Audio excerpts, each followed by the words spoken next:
토요 묵상 말씀은 마태복음 26장 17절에서 35절입니다. 무교절의 첫날에 제자들이 예수께 나아와서 이르되 유월절 음식 잡수실 것을 우리가 어디서 준비하기를 원하시나이까?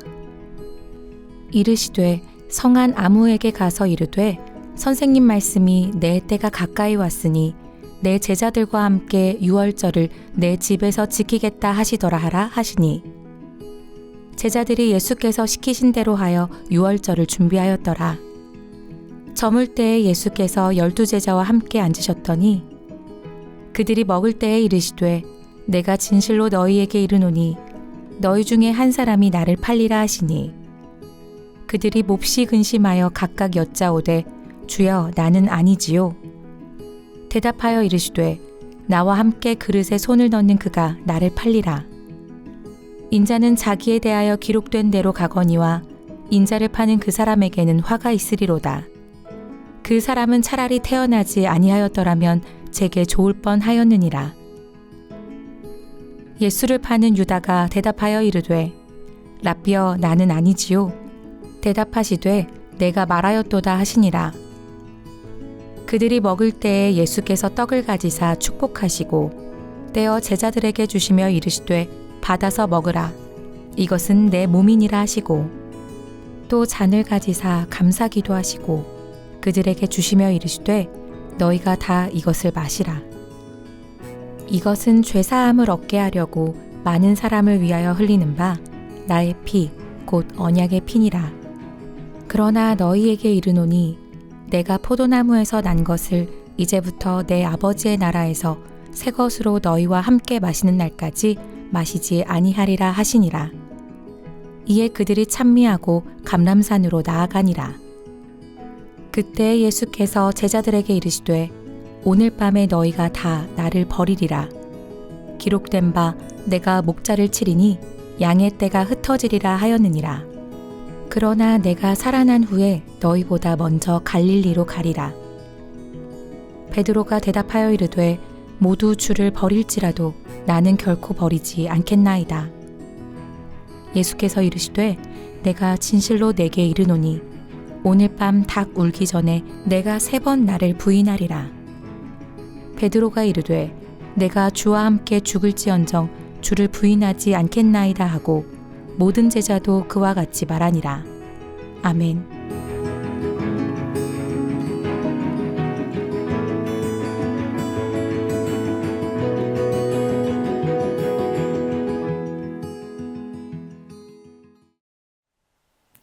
안녕하세요. 내일은 종려 주일이 되고요. 다음 주간은 고난 주간입니다. 예수님을 더욱 깊이 묵상함으로 참된 신앙 가운데 거하는 주님의 백성 되시길 주님의 이름으로 축원드립니다. 오늘 말씀의 제목은 유월절 만찬과 성찬 언약식이라는 제목으로 함께 말씀을 나누도록 하겠습니다.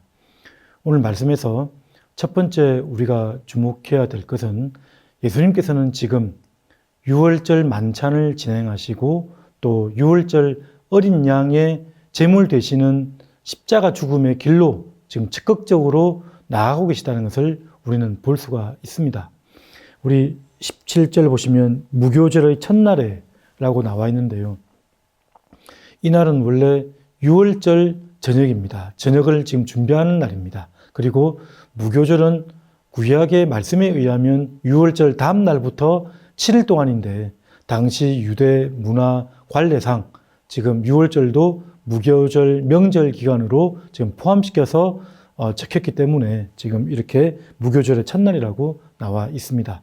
그리고 무교절 첫날, 그러니까 하루를 유대인들은 저녁부터 해가 지고 난 후부터 그 다음 해가 지기 전까지를 하루로 보기 때문에 그래서 지금 그날 저녁에 있을 그 만찬을 지금 준비하는 날일 수가 있는 것입니다.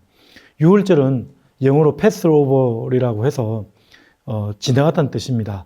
출애굽할 때 마지막 10번째 재앙이었죠. 장자의 죽음을 면하도록 하기 위해서 어린 양의 피를 문지방 그에다가 발라놓으면 오솔초로 발라놓으면 거기서 그거를 보고 죽음의 영이 넘어가게 된다는 것입니다. 넘어가서 그 가정은 장자의 죽음을 면하게 되는 것이다. 이 유월절 어린 양이 바로 예수 그리스도를 예표하는 것입니다. 예수 그리스도를 가리키는 일입니다. 예수 그리스도께서는 우리의 죽음을 지나가게 하시는 능력의 피로 우리를 붙들어 주셨습니다. 우리를 덮어 주셨고 우리를 지나가게 하시는 생명의 피라는 것입니다. 예수님은 지금 그 유월절 어린 양의 제물 되심을 위해서 적극적으로 지금 앞으로 전진하고 계십니다. 자, 보십시오. 18절 보십시오. 이르시되 성한 아무에게 가서 이르되 선생님 말씀이 내 때가 가까이 왔으니 내 제자들과 함께 유월절을 네 집에서 지키겠다 하시더라. 내 때라고 했습니다. 유월절 만찬을 지키는 것은 바로 나의 때가 됨을 정확하게 예수님께서 설명하고 계십니다. 적극적으로 또 역동적으로 열정적으로 이 십자가를 향해서 나아가는 분이라는 것입니다. 예수님께서는 그러니까 이 십자가 사역이 떠밀려서 진행되어지거나 아니면 어떤 행하고자 했던 일의 실패로 인해서 십자가 죽음이 이루어진 것이 아니라 예수님은 자발적으로 이 죽음의 길을 택하셨고 많은 사람의 대속물로 자신을 드리고자 예수님은 당당히 앞으로 나아가셨다는 것을 우리가 보게 됩니다. 또한 32절에서 보십시오. 그러나 내가 살아난 후에 너희보다 먼저 갈릴리로 가리라. 십자가의 죽음 이후에 부활하시는 예수님의 일들을 예수님은 알고 계셔서 그러한 죽음의 길로 가시고 그리고 그 사망에 머물러 있지 아니하시고 승리하실 것이라는 것을 예견하시며 제자들을 다시 한번 모으시는 장면입니다. 예수님은 십자가상에서 우리의 어떠함에 있는 것이 아니고 예수님께서 직접 직진하여 십자가 지심으로 나아갔다는 것을 여러분 분명히 기억하시길 바랍니다. 그래서 두 번째는 그렇습니다. 예수님께서는 이 가망 없는 인생 가운데로 찾아오셔서 자기 백성을 사랑해 주시고 자기 백성을 구원해 주셨다는 것을 우리가 보게 되는 것입니다. 가룟 유다는 명백하게 예수님께서 나지 않았으면 좋았겠다라고 말씀하실 정도로 예수님을 배반한 인생이었습니다. 가룟 유다는 자기 생각에 사로잡혀 있었거든요. 가룟 유다뿐만 아니라 베드로도 마찬가지일 텐데요. 제 아들이 정치적, 경제적, 세속적 메시아, 그 당시 로마 황제, 또 분봉왕 헤롯, 또 종교 지도자 2중, 3중으로 이렇게 과세를 매기고 있었고 여러 가지 짐을 지어졌던 그런 억압받는 시대였기 때문에 그 모든 것을 해방시켜 줄 군사적 메시아를 다윗과 같은 군대적 메시아를 기대했던 것입니다. 제자들도 예루살렘 입성할 때 각자 칼을 쥐고 있었고 예수님이 이제 전복하는 일들을 하게 되면 결국 승리했을 때 나는 우편에 나는 왼편에 자기 자리 차지할 것을 이미 예견하면서 나아갔던 것이죠. 가룟 유다는 자기 뜻대로 예수님이 움직이지 않는다는 것을 확신하고 나서는 이제 은 30세겔에 팔아버리게 됩니다. 은 30세겔은 출애굽기 21장 말씀에 보면 남종이나 여종이 우연히 가축에 치여 죽었을 때 배상하는 종의 몸값 정도입니다. 예수님은 아주 비천한 대우를 받으시면서 그렇게 팔리시는 그런 모습도 우리가 보게 되는 것이죠. 앞으로 바로 앞장에 보면 향유값을 깨뜨려서 자기의 전부를 드린 한 여인과는 대유적으로 가룟 유다는 자기 뜻대로 자기 생각대로 예수님이 움직여주질 않자 모든 것을 버리게 되는 대유적인 모습을 보게 되는 것입니다. 자, 그러한 인생 가운데서 예수님은 자기 백성을 끝내 구원해 주시는데요. 예수님께서는 지금 그렇게 하고 계십니다. 여기 있는 제자들, 특별히 베드로에게 그런 말씀을 하시죠. 네가 오늘 밤 나를 3번 부인할 것이다. 베드로는 진짜 수제자로서 항상 앞장선 제자였는데 그렇게 말씀하시니까 당황스러웠던 거죠. 다른 모든 사람이 떠날지라도 저는 끝까지 예수님을 따라가겠습니다. 그랬을 때에 예수님께서 격려하시고 또 세워주시는 말씀을 하십니다. 특별히 다른 말씀 누가복음 22장 31절 32절 말씀에 보면 이렇게 나와 있습니다. 시몬아 시몬아 보라 사탄이 너희를 밀가부르듯 하려고 요구하셨으나 시몬 베드로를 말하는 거죠. 밀가 부르듯 하려고 요구하였으나 그러나 내가 너를 위하여 내 믿음이 떨어지지 않기를 기도하였노니 너는 돌이킨 후에 내 형제를 굳게 하라. 예수님이 기도가 있었습니다. 예수님은 이렇게 자기 백성들을 위해서 지금도 중보하시지만 그때에도 제 아들을 위해서 기도하셨고요. 예수님의 그 믿음과 기도로 우리가 구원받게 됐다는 것을 우리가 기억해야 되는 것입니다.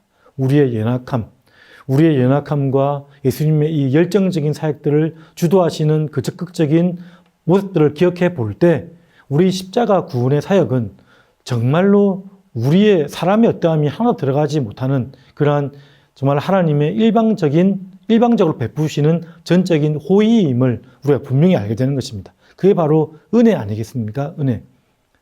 요한복음 말씀에 보면 예수님께서 십자가상에서 마지막으로 하신 말씀, 다 이루었다. 다 이루었다. 예수님은 이 구원을 이루시기에 이 십자가 사역이 부족하거나 모자람이 있는 것이 전혀 아닙니다. 인류의 자기 백성의 허물과 죄악을 사시기에 충분한 그런 사역들을 완전히 이루셨습니다. 그러니까 이 신약 복음 외에 다른 것은 없습니다. 구약과 신약, 예수님은 그 말씀을 성취해 주셨고 부족함 없이 완성해 주신 분임을 우리가 분명히 기억해야 되는 것입니다. 자, 그러한 예수님이 이제는 성찬의 예식을 세우십니다. 사실은 제가 제목을 6월절 만찬의 마지막 6월절 만찬, 그리고 성찬 언약의 첫 번째 성찬 언약식이라고 짓고 싶었는데 너무 길어서 제가 그냥 6월절 만찬과 성찬 언약식이라고만 지었던 것입니다. 그래서 예수님이 그 중간에서 6월절의 그 예표하심을 완전히 성취하시고 바로 예수님이 세상 죄를 지우고 가는 하나님의 어린 양이로다. 6월절 어린 양 되셨거든요. 그리고 예수님이 이 자리에서 성찬식을 제정하고 계십니다. 한번 말씀을 보시겠습니다. 26절, 27절, 28절 말씀. 그들이 먹을 때에 예수께서 떡을 가지사 축복하시고 떼어 제 아들에게 주시며 이르시되 받아서 먹으라. 이것은 내 몸이니라 하시고 또 잔을 가지사 감사기도 하시고 그들에게 주시며 이르시되 너희가 이것을 다 마시라. 이것은 죄 사함을 얻게 하려고 많은 사람을 위하여 흘리는 바 나의 피 곧 언약의 피니라. 몸된 그리스도를 직접 이렇게 말씀하고 계십니다. 예수님께서는 이 성찬 예식을 통해서 예수님을 기념하고 그리고 예수님의 그 십자가와 부활의 사건을 그 예수님이 다 이루신 그 일들을 잊지 말라고 말씀하시는 것입니다. 기억하라고 말씀하시는 것입니다. 말씀이 기억되게 되는 것, 그리고 예수님이 하신 일들을 내가 다시 한번 떠올리게 되는 것이 얼마나 은혜인지 모르겠습니다. 요한복음 6장 35절 말씀에 예수께서 이르시되 나는 생명의 떡이니 내게로 오는 자는 결코 줄이지 아니할 터리요 나를 믿는 자는 영원히 목마르지 아니하리라. 예수님을 기념하는 시간이 바로 성찬의 예식입니다. 우리는 이 떡과 잔을 취하면서 영적으로 임재한다고 우리는 믿고 있습니다. 가톨릭처럼 그 떡이 예수님의 살로 변하고 그 잔이 예수님의 피로 변하는 그러한 것을 우리가 인정하지 않고요. 우리는 영적으로 임재하는 것이다 라고 이해하는 것입니다. 성경의 무하심을 인정하는 것이 바로 기독교 아니겠습니까? 교황의 무엇을, 교황은 틀리지 않는다. 그런 사상들을 우리는 믿지 않습니다. 우리는 성경의 말씀이 무오하다. 그래서 이 떡과 잔은 예수님을 가리키는 것이다 라고 이렇게 분명히 설명하는 것입니다. 그리고 이 또 성찬식은 바로 그렇습니다. 예수님의 그러한 교제에 그리고 예수님의 사역과 성품과 인격에 참여하는 것이고 바로 그렇기 때문에 우리의 몸된 성전과 공동체를 분별해야 됨을 우리에게 가르쳐주는 것입니다. 고린도전서 말씀에 보면 바울이 좀 더 자세하게 성찬 예식을 해석하고 있는데요. 우리가 축복하는 바 10장 16절입니다. 고린도전서 10장 16절 말씀. 우리가 축복하는 바 축복의 잔은 그리스도의 피에 참여함이 아니며 우리가 떼는 떡은 그리스도의 몸에 참여함이 아니냐. 떡이 하나요 많은 우리가 한 몸이니 이는 우리가 다 한 떡에 참여함이라. 하나됨을 이루고 참여해서 그리스도와의 온전한 연합을 이루는 것입니다. 그래서 이 성찬은 정말 보이는 복음이라고 하고 만지는 복음이라고 하고 느끼는 복음이라고 말하는 것입니다. 그래서 이 성찬 예식을 통해서 예수님과의 온전한 연합을 함으로 나를 분별하는 것이죠. 내가 죄악 가운데 거하지는 않는지. 우리는 예수님께서 이렇게 약속을 해주시고 의롭다 칭해 주심으로 하나님 앞에서 성화의 과정을 걸어가게 되는 사람들입니다. 판결함이 우리의 의로움의 근거라는 것이죠. 칭의죠, 칭의. 예수님께서 우리를 의롭다 칭해 주셨으므로 우리는 의로운 걸음을 걸어가게 되는 사람들인 것을 기억해야 됩니다. 우리가 어렵게 걸어간다고 해서 우리가 의롭다 칭함받는 자들이 아니라는 것을 알아야 됩니다. 우리는 그렇게 걸어갈 능력도 안 되고 우리는 걸어갈 힘도 없습니다. 예수님이 그렇게 여겨주셨다는 것입니다. 그 하나님의 예수 그리스도의 그 모든 의를 이루신 예수님과의 온전한 연합을 통해서 그 연합된 힘을 가지고 또 한 걸음 걸어가는 것이 바로 성찬식의 의미라는 것을 우리가 분명히 알아야 됩니다. 그 마지막 세 번째 성찬식은 주님이 재림하신다는 것을 선포하는 것입니다. 그리고 그러므로 소망함으로 기다리는 것이죠. 고린도전서 11장 말씀입니다. 11장 26절 너희가 이 떡을 먹으며 이 잔을 마실 때마다 주의 죽으심을 그가 오실 때까지 전하는 것이라. 주의 재림을 전파하는 것이라고 했습니다. 우리가 일상에서 세련된 입술로 세련된 말로 복음을 전파하지 못한다 할지라도 성찬을 행하고 예배를 드리며 이런 행위들을 통해서 예수님을 증거하고 있다는 것을 여러분 아시길 바랍니다. 토요일마다 시간을 정해서 경건의 시간을 가지는 이 행위를 통해서 예수님을 증거하고 있다는 것을 여러분 기억하시길 바랍니다.